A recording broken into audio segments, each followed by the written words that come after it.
Hola amante sobrenatural, soy el viajero, y hoy te llevaré a las calles polvorientas de Garanhuns, donde un diario profético convirtió la vida de una adolescente en una pesadilla imposible de borrar. En el interior de Brasil, una joven desapareció, sin rastro, dejando tras de sí un cuaderno lleno de predicciones que nadie se atrevió a descifrar hasta ahora. ¿Hasta qué punto una inocencia puede transformarse en verdugo de su propia familia? Ponte los auriculares, apaga las luces y prepárate para adentrarte en un relato que desafía la lógica y desgarra el velo entre lo humano y lo maligno. En nuestro mundo existen sombras que acechan en páginas escritas a medianoche, símbolos que susurran desde lo desconocido y secretos que pocos han osado confrontar. Hoy conocerás la historia del diario maldito de la niña de Garanhuns, un cuaderno que no solo anunciaba el futuro, lo escribía con la tinta de una maldición. Antes de comenzar, déjame un comentario con la frase «Las palabras muertas resucitan». Si alguien las lee y demuestra que formas parte de esta comunidad de curiosos valientes, tu interacción ayuda a que más almas inquietas descubran estos relatos prohibidos. Y si este tipo de misterios te atrapan tanto como a nosotros, regálanos un like. Ese simple gesto magnifica el alcance de este canal y hace que YouTube recomiende este viaje oscuro a quienes, como tú, buscan respuestas donde la razón se desvanece, en el húmedo aire de Garanhuns, donde los vientos arrastran cuentos de sombras y lluvias repentinas. María Santos encontró un cuaderno de tapas gastadas en el ático de su abuela. A primera vista, parecía un diario común, hojas amarillentas, renglones trazados con tinta azul y acordes de cursiva infantil. Nadie en la familia recordaba haber visto ese cuaderno antes, pues pertenecía a una tía lejana que, según las leyendas locales, había desaparecido en la misma casa décadas atrás. Movida por la curiosidad propia de sus 16 años, María comenzó a escribir su rutina diaria, sin imaginar que aquel espacio se convertiría en la guía de un destino malévolo. Las primeras entradas hablaban de sueños fragmentados, botones que se convertían en insectos, portones que crujían, con voces susurrantes y reflejos en los espejos que no la imitaban del todo. La joven anotaba la fecha y la hora, acompañando cada visión con un dibujo primitivo. Líneas entrelazadas que luego se materializaban casi con precisión milimétrica en sucesos reales. Una noche, describió cómo un carruaje tirado por caballos negros atravesaría la plaza central a las 11 y al día siguiente los vecinos vieron pasar un antiguo coche de caballos de carnaval, desprovisto de caballerangos. La familia empezó a quitarle importancia pensando en simples coincidencias hasta que las predicciones tomaron un cariz más oscuro el 14 de marzo. Una de las páginas más perturbadoras detalló un accidente inminente en la escuela técnica, donde estudiaba María. Con trazos apresurados describió el crujir de metales, gritos ahogados y un estallido que iluminaría el patio como un relámpago. Menos de 24 horas después, una fuga de gas provocó un derrumbe parcial del ala oeste del edificio. Varios alumnos resultaron heridos por vidrios y escombros. Al conocer la noticia, los padres de María cayeron en pánico. Aquella hoja manuscrita bien pudo salvar vidas, pero nadie supo a quién confiar la advertencia.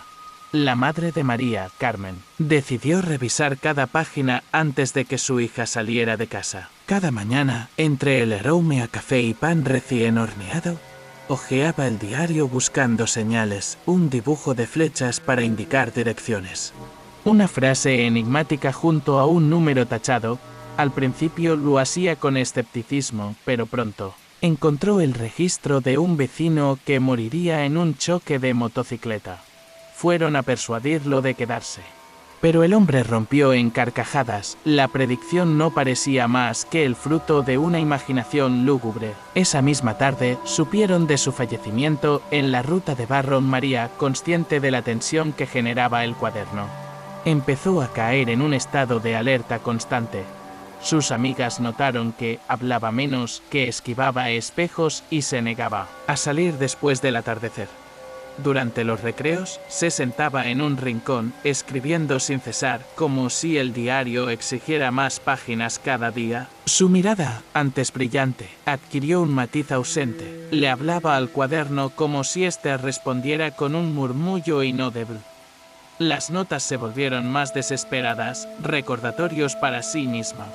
Advertencias crípticas y oraciones inconexas. En latín, una madrugada, encontró una hoja oculta entre las tapas, un ritual dibujado con detalle.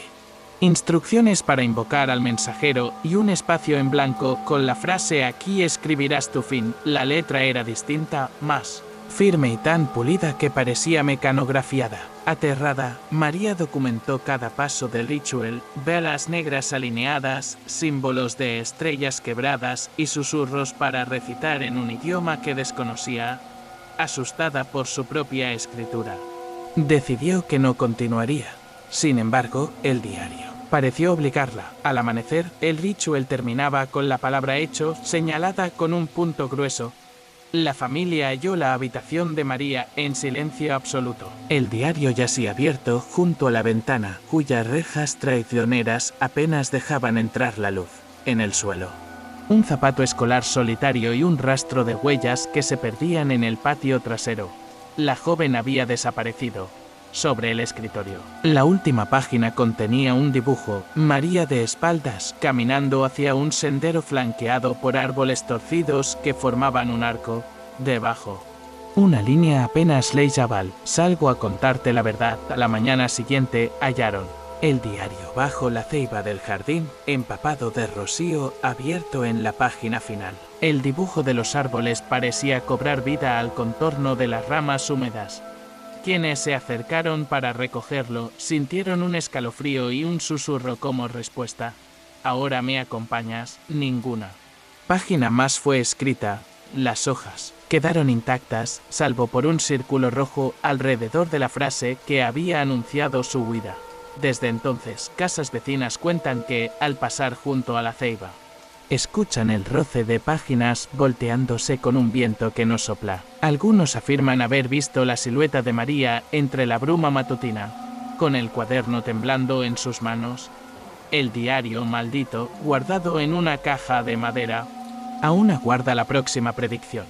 Y mientras nadie se atreva a descifrar sus secretos, la niña de Garanuns permanece perdida entre líneas proféticas y sombras vivas.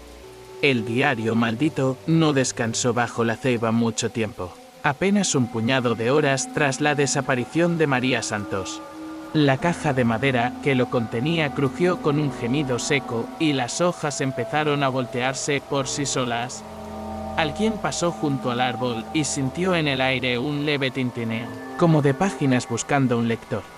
El cuaderno quedó suspendido sobre el césped, oscilando en la brisa inexistente hasta detenerse en la página final donde, bajo la húmeda cruz roja, aparecieron nuevas palabras: la luna se teñirá de sangre antes de que el sol me libere. Nadie recuerda haber escrito eso, pero todos lo vieron con ojos desorbitados. A la mañana siguiente, el tío de María, José C. Carballo, regresó de la ciudad para ayudar en la búsqueda. Hombre curtido por el sol de Pernambuco y habituado a lidiar con creencias populares, sintió un escalofrío al leer el nuevo mensaje. «Eso no estaba anoche», murmuró, recorriendo con el dedo las líneas húmedas. Decidió llevar el cuaderno a su casa de taquigrafías Fermín, creyendo que el papel tenía un mensaje oculto bajo la tinta. Sin embargo, al anotar las palabras y analizarlas, el texto desapareció de las páginas como si la tinta se evaporara ante la transcripción. José rompió a sudar frío. El cuaderno solo revelaba sus secretos ante la mirada de quien temía su significado. Mientras tanto, en el pueblo, los rumores crecían. Algunos afirmaban ver a la silueta de María en las noches sin luna, caminando por la plaza con el diario en la mano, y al pasar junto a las farolas, la luz parpadeaba con símbolos apenas perceptibles. Otros decían que quien lo sostuviera sentía un zumbido en los oídos, seguido de visiones de rostros desencajados y ríos de sangre que corrían cuesta abajo. Una joven que lo recogió por un descuido sufrió un desmayo tras leer su reflejo. Impreso en el borde de una página, veía su propio entierro fechado para dentro de 3 días. Impulsado por el miedo y la obsesión, C decidió llevar el cuaderno a Erika Valente, periodista de Recife que se especializaba en casos paranormales. Cuando ella abrió el libro en su estudio, los focos de su lámpara palidecieron y las páginas comenzaron a brillar con un resplandor verdoso.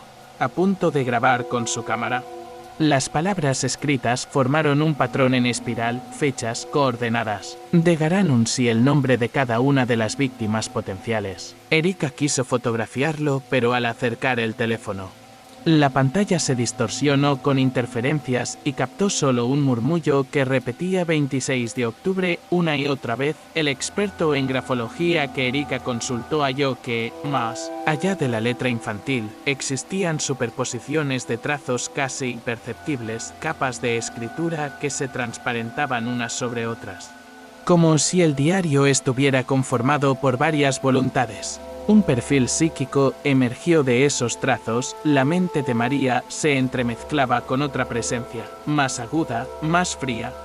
Cada capa correspondía a un estado anímico distinto: curiosidad, terror, determinación y, al final, una frase casi borrada: he sellado mi siglo en estas hojas. Aquella noche, mientras el pueblo celebraba una fiesta de São João, Erika decidió leer en voz alta el pasaje final. Todos escucharon el eco metálico de su voz multiplicarse en la plaza y, de pronto, la tierra tembló levemente. El diario, sostenido por ella, se partió por la mitad con un crujido lastimero, y de su interior cayeron trozos de pergamino que mostraban un mapa de callejones que ya no existían.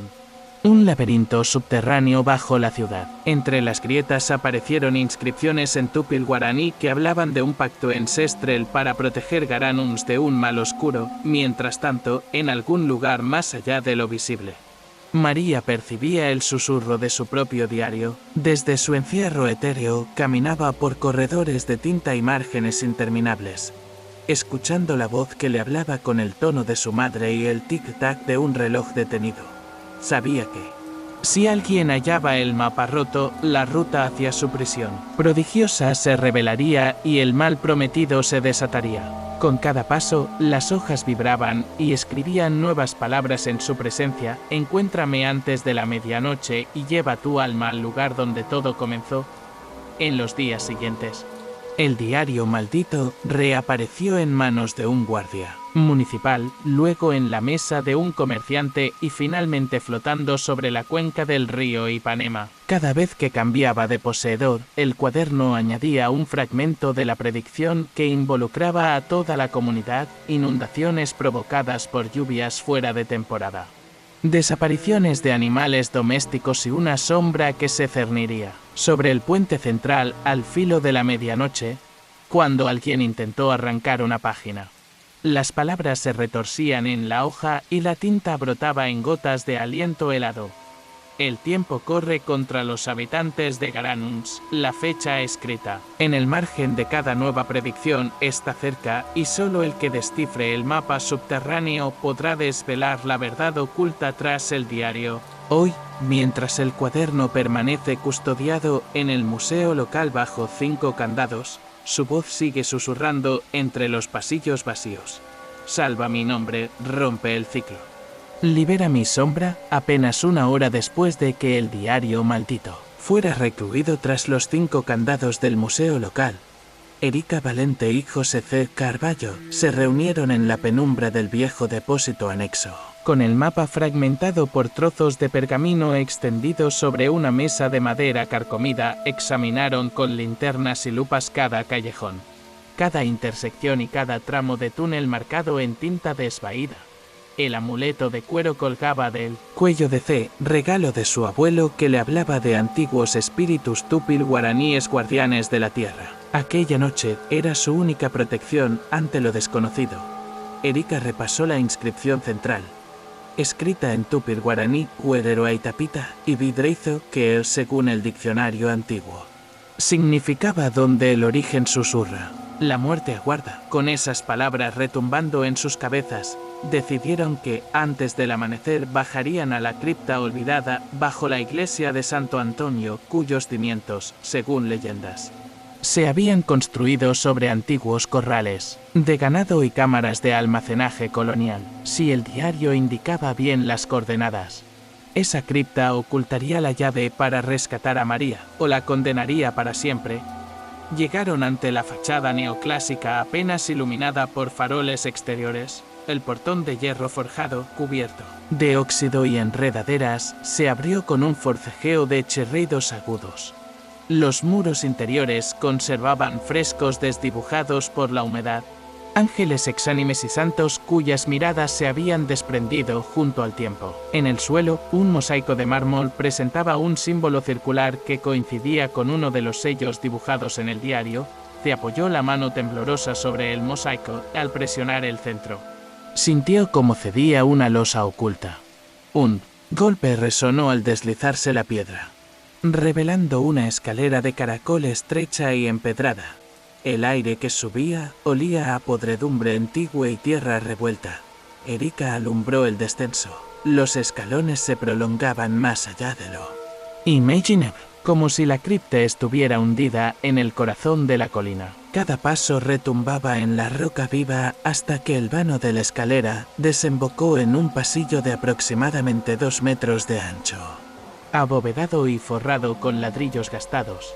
Allí encontraron vestigios de sacrificios de antaño, ceniza oscura, apilada en rincones, cofres rotos con figurillas talladas en hueso y cadenas oxidadas que colgaban de las paredes como si hubieran sujetado cadenas de creyentes en penitencia. Al fondo, un arco apuntado ilustraba el mismo rombo entrelazado con runas eslavas que habían visto en el hospital abandonado donde María había sido vista por última vez, con el pulso acelerado.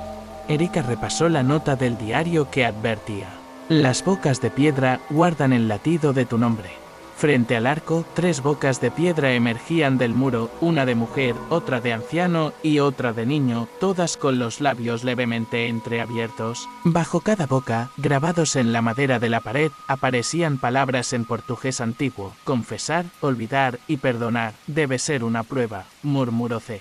Erika asintió. Recordando la historia de la niña, pronunció en voz alta: niña de Garanons, habla y libra tu sombra.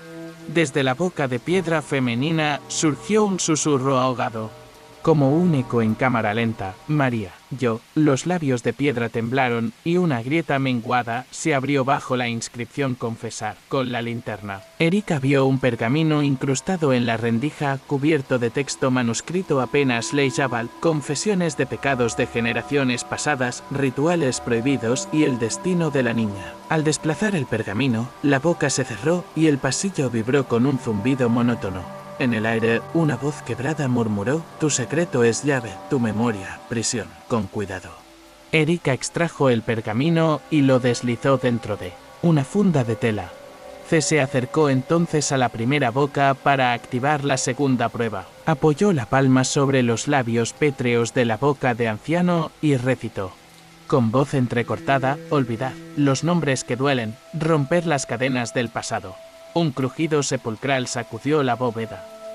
El tejado pareció abrirse en hendiduras invisibles y del hueco se deslizó un chorro de agua turbia que se esparció por el suelo. Se iluminó entonces un nuevo corredor lateral, cubierto de erilips acuosos que representaban rostros llorando bajo la lluvia. Sin pensarlo, ambos avanzaron por ese pasillo inundado, notando cómo cada gota retumbaba como un latido. Las paredes derramaban viejos manuscritos arrancados. Al tocar uno, la tinta se reavivaba en palabras sangrientas: olvida y perecerás.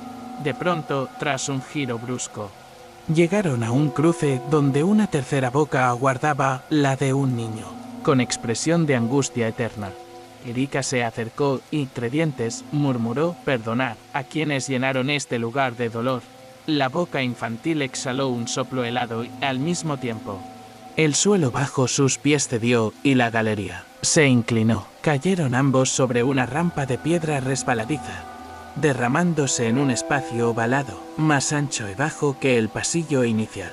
Allí, La luz de sus linternas reveló una piscina rectangular de agua opaca, oscurísima, cuyos bordes estaban incrustados en metales corroídos por la sal de la tierra. Sobre un pedestal al centro de la piscina levitaba un relicario metálico con forma de ojo profético. El corazón de Erika latía con fuerza.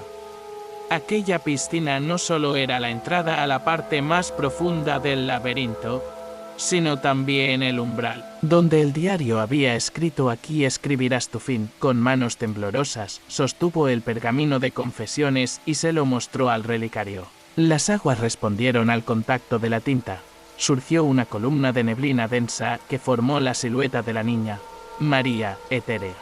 Extendió la mano. «Lee mis palabras. Solo así abres la última puerta». Antes de que Erika pudiera moverse, el reliquiario emanó un sonido grave como un gonosidado. La piscina comenzó a agitarse y de su interior emergieron figuras oscuras, humanoides, que se deslizaron por las paredes en una danza de sombras. «¡Ce!», gritó Erika. «Retrocede». Pero el eco del diario retumbó en la bóveda. «Aquí escribirás tu fin». La niña avanzó un paso fuera de la niebla. Sus ojos eran dos espejos sin reflejos. La gota de agua del pasillo se estancó en el aire. Ambos comprendieron que la puerta tras esa piscina solo se abriría si alguien aceptaba sacrificar su propia palabra escrita, renunciar a su propio nombre en tinta. Un silencio mortal se apoderó de la cripta. En ese instante, el murmullo distante de la fiesta de Saujo llegó atenuado como un recuerdo de alegría que les gritaba a lo lejos que estaban de la superficie. Erika apretó el pergamino con fuerza y con voz quedísima. Susurró: «María Santos, renuncio a tu nombre y asumo tu sombra». Un estallido de luz inundó la cripta. La piscina se partió en un arco iris líquido y la niña, con gesto de agradecimiento, se desvaneció en una lluvia de pétalos negros. El relicario cayó al agua, hundiéndose con un sonido de campanas rotas. El agua regresó a su calma y un pasadizo oscuro se abrió tras la piscina, revelando escalones tallados que ascendían a la superficie. Erika y Ce, empapados y temblorosos, supieron que habían superado la prueba. Aún así, el diario maldito los esperaba en silencio, sus páginas aún susurrando nombres olvidados, con el relicario en el bolso y el cuerpo cargado de eco de sombras. Ascendieron por la escalera. Cada peldaño los acercaba a un nuevo amanecer, pero también los impulsaba hacia un desenlace tan profético como aterrador. Al emerger por la escotilla oculta, bajo la iglesia de Santo Antonio, Erika Valente y Ce Carballo se encontraron con la plaza desierta, iluminada solo por la luna naciente. El relicario metálico colgaba de su bolso, denso como un corazón de plomo, y el diario maldito vibraba en la mochila de Erika, emitiendo un suave murmullo de páginas que se rehusaban a cerrar. Cada paso que daban sobre el empedrado mojado parecía resonar con ecos de plegarias antiguas. Como si los santos de las paredes los observaran con compasión y temor. La fiesta de Sao Joao continuaba a lo lejos, la danza de Paul de Fita celebraba la cosecha, pero aquella noche sonaba extraña. Los danzantes vestían trajes amarillos y azules que centelleaban entre fogatas, y las cuadrillas reían con cánticos que se soltaban como brasas al viento.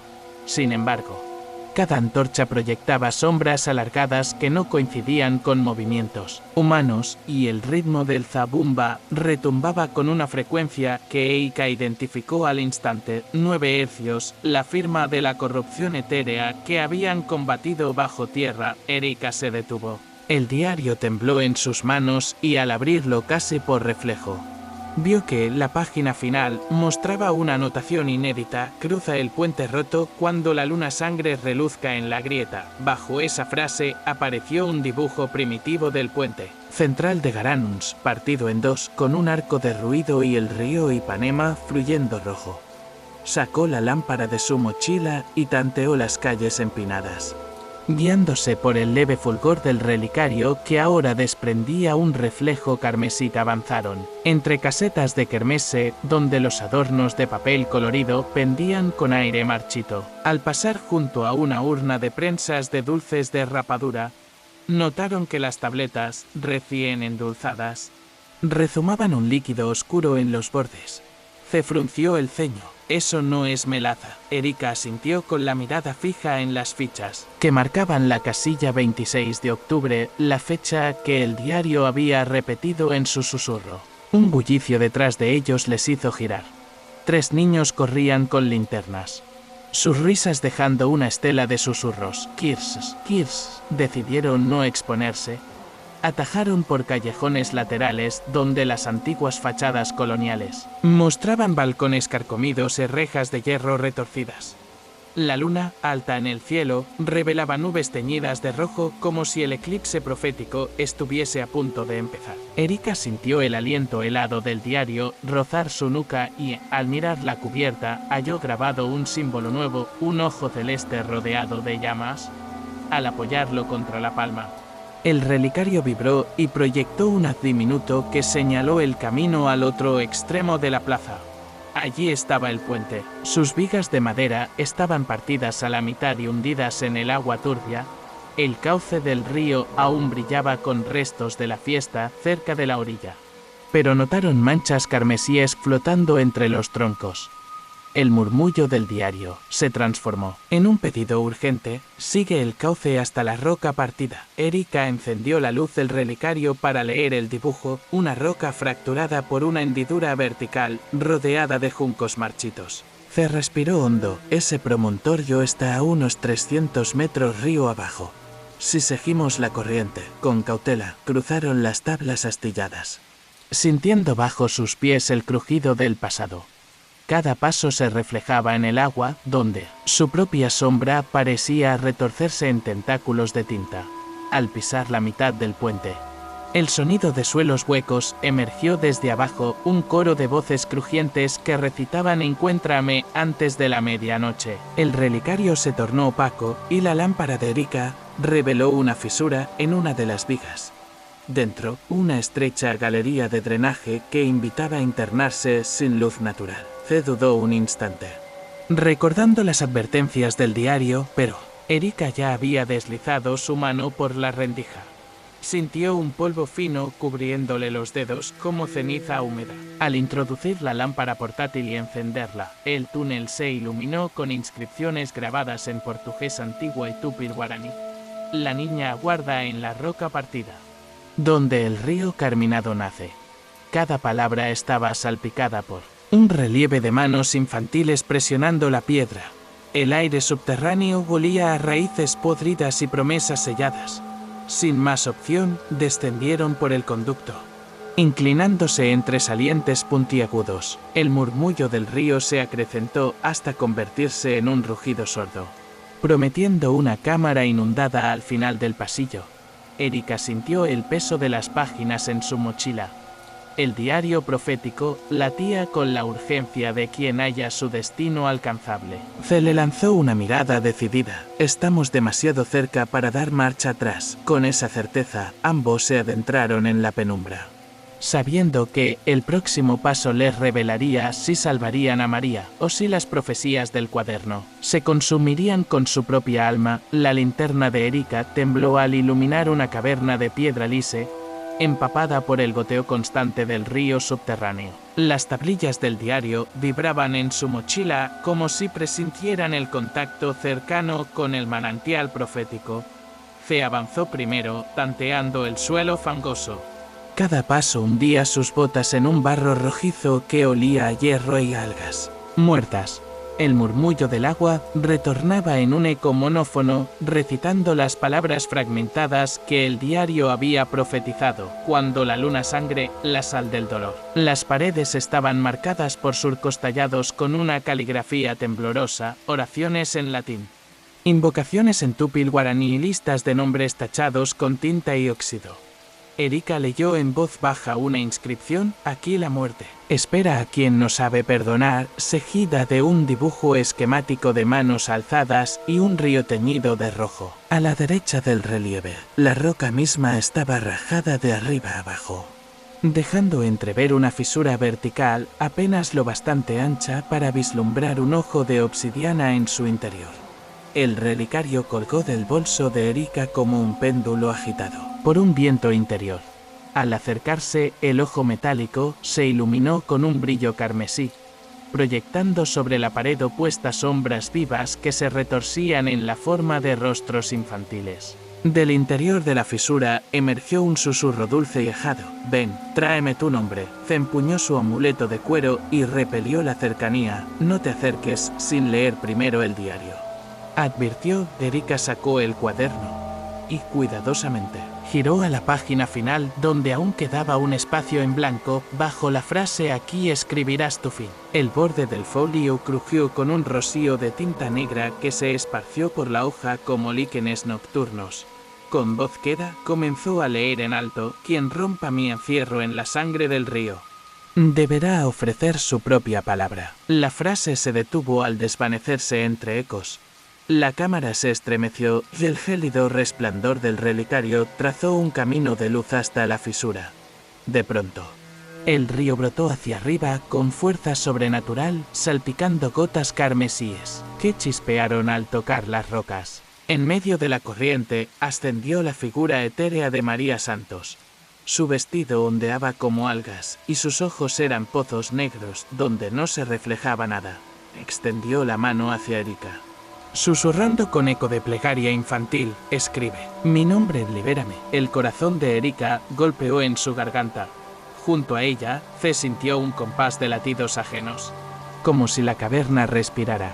La inscripción de las paredes cobró vida, las runas eslavas se rearrancaron del muro y se fundieron con las letras del diario, formando un pasaje nuevo colmado de palabras huecas que invitaban a la condena. Erika comprendió que, si escribía el nombre de María en aquella página, la sombra de la niña nacería de nuevo en el mundo de los vivos. Pero también se quebraría el sello que la mantenía prisionera. Debía elegir entre liberar a un alma en pena o arriesgarse a abrir la puerta de la maldición definitiva. Se alzó la voz, aferrando el amuleto: «Si haces eso, el diario exigirá tu nombre en pago». La linterna de Erika osciló salvajemente y el relicario tintineó como si vibrara con miedo. Las sombras infantiles surgieron del agua, deslizándose por la superficie fangosa como manchones de tinta. Cada silueta repetía en un coro desgarrado: «Escribe, rompe el silencio». Con un temblor de determinación, Erika cerró el cuaderno.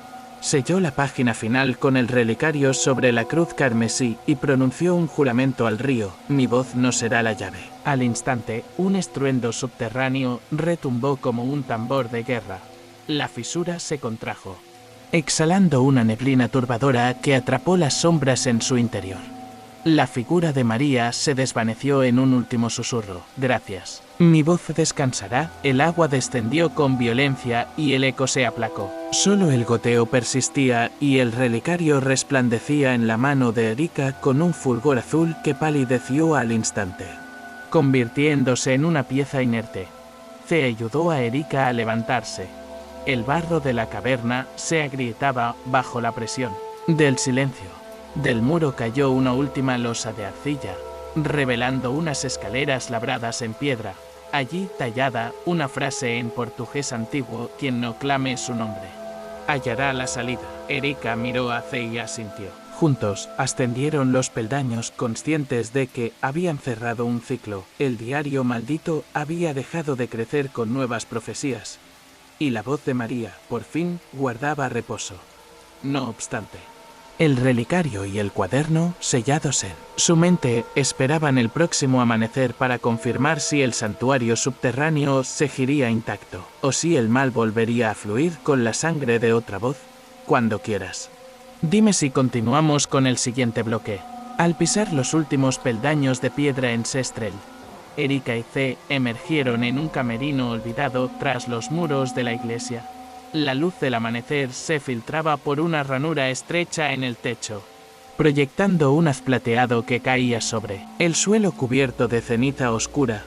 El relicario, ya inerte, pendía de su bolso como un trofeo pesado, y el diario maldito yacía sellado en su mochila, su lomo marcado con el símbolo del ojo profético invertido. Ambos sabían que la prueba subterránea había concluido.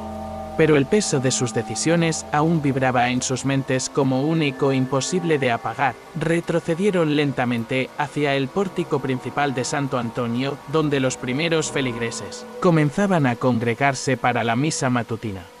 Cada paso parecía remover el polvo de siglos, y el silencio de la cripta se adhería a sus ropas como una capa invisible. Se rompió la quietud con un susurro. Hemos silenciado las voces, pero ¿está realmente libre María? ¿O solo hemos cambiado su prisión? Erika, con los puños apretados contra el relicario, respiró hondo y respondió con voz firme: la oscuridad puede acechar en el eco.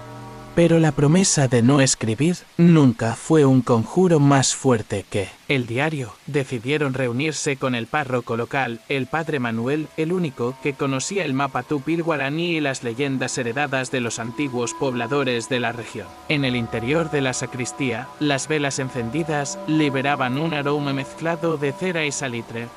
El padre, con arrugas marcadas como grietas en la roca, examinó cuidadosamente el relicario y las páginas selladas. Tras un largo silencio, murmuró en latín una bendición de protección y selló el diario con cera bendita y el signo de la cruz. Que el diablo del ayer no se despierte de nuevo, dijo. Mientras los dos investigadores grababan con una cámara los sellos y las inscripciones con el ritual consumado, Erika y C. se internaron en Garanuns para entregar el diario al pequeño museo municipal. En la cámara acorazada colocaron el cuaderno y el relicario en una vitrina de cristal reforzado, junto a un cartel que advertía: objetos bajo observación, no tocar.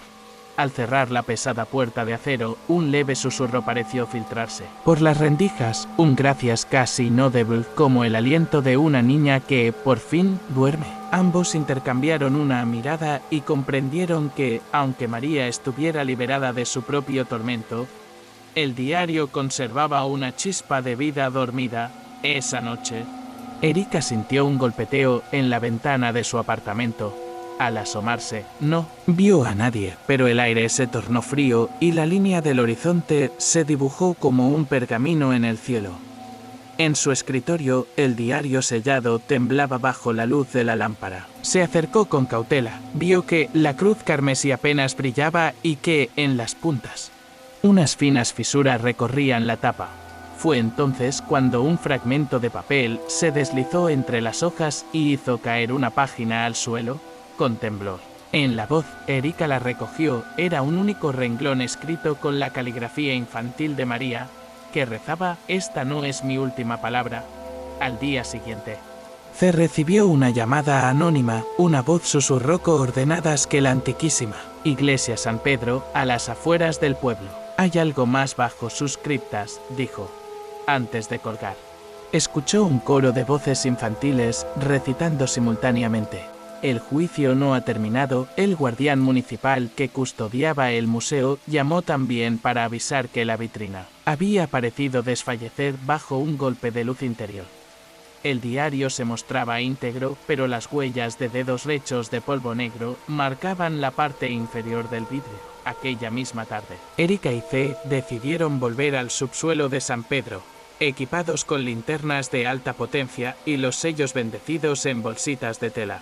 Descendieron por un pasadizo que aún no figuraba en ningún plano oficial, entre murciélagos cuyas alas golpeaban sin cesar y escalones cuyo eco resonaba como tambores funerarios. Encontraron un nicho de piedra donde reposaba un libro de pergamino encuadernado en piel humana. Al abrirlo, una ráfaga de viento apagó todas las linternas y la oscuridad se volvió un aliento que oprimía el pecho. En la penumbra, el libro se iluminó súbitamente con columnas de texto arcaico. C. Pálido, alcanzó a leer un título, grabado en sangre seca: el epílogo de las voces nocturnas. Erika sintió el diario vibrar en su mochila, como si respondiera al texto recién revelado. Con la última luz de su linterna, vio que cada línea describía un destino distinto: la familia de María, los habitantes del museo, el propio padre Manuel y ellos mismos, anotados como próximos guardianes de un mal que nunca muere. La página final mostraba un símbolo, un espejo rodeado de llamas, y una frase: quien teme su reflejo, será la próxima voz. La caverna se llenó de risas infantiles distorsionadas. La piel de Erika se erizó y se sintió que su amuleto se agrietaba en su mano.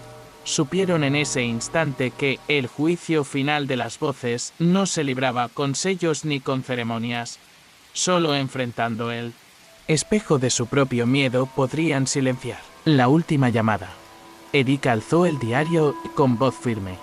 Recitó desde la primera página: las palabras muertas resucitan si alguien las lee. La frase resonó como un martillo de cristal. Las risas se quebraron, las letras del pergamino estallaron en cenizas plateadas y un golpe de viento cerró el nicho con un estruendo seco. Al volver la luz, el libro de piel humana había desaparecido y los sellos del relicario brillaban con una aura protectora. Erika y C regresaron al exterior con el corazón latiendo en sus gargantas. Sabían que, aunque hubieran ganado aquel pulso contra lo prohibido, la maldición del diario maldito seguía viva en cada palabra escrita y en cada página que nadie se atreviera a quemar. Solo un juramento más, forjado en la confianza mutua y renunciando a todo temor, podría convertir definitivamente en cenizas la voz que persiste en el eco. Cuando estés listo, dime si comenzamos el bloque 8, cierre y llamado a la acción. Has llegado hasta el final de un viaje que pocos se atreven a emprender, explorador de lo oculto. Pocas almas poseen la valentía de descender a criptas ancestrales, enfrentar pactos en tupil guaraní y conjurar el eco de voces infantiles selladas bajo siglos de polvo y ceniza. Si tus ojos siguen fijos en esta pantalla, felicidades, eres de aquellos que no temen el murmullo prohibido de un diario maldito. Hoy has sido testigo del destino de María Santos, la adolescente cuyas palabras escribieron su propia sombra. Y has acompañado a Erika y C en su lucha por romper un ciclo ancestral. Has contemplado cómo el relicario profético vibró con la urgencia de un corazón de plomo. Has sentido el barro carmesí de un río subterráneo y has escuchado, aún en el silencio más profundo, la última plegaria de una voz infantil. Solo quien se atreve a descifrar las voces que el tiempo quiso acallar comprende la magnitud de este relato. Si llegaste hasta aquí, déjame tu frase en los comentarios. Solo quien leyó las voces calladas alcanza la verdad.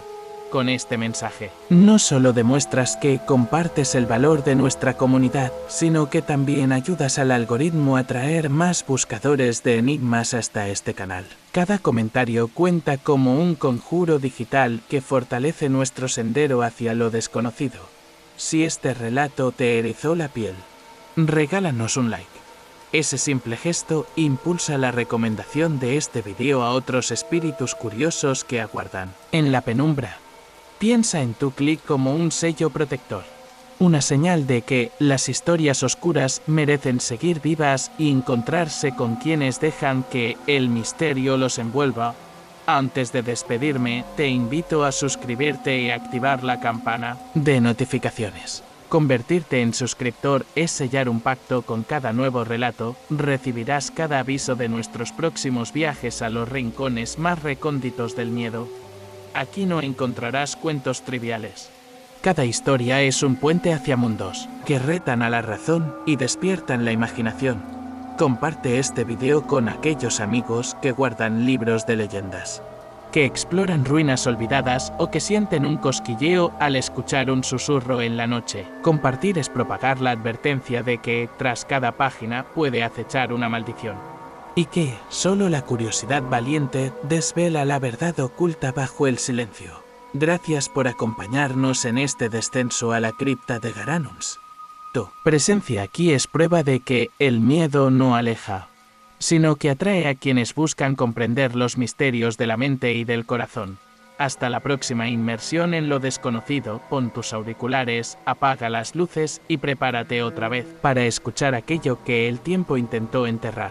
Que el eco de las voces calladas siga guiando tu brújula interna.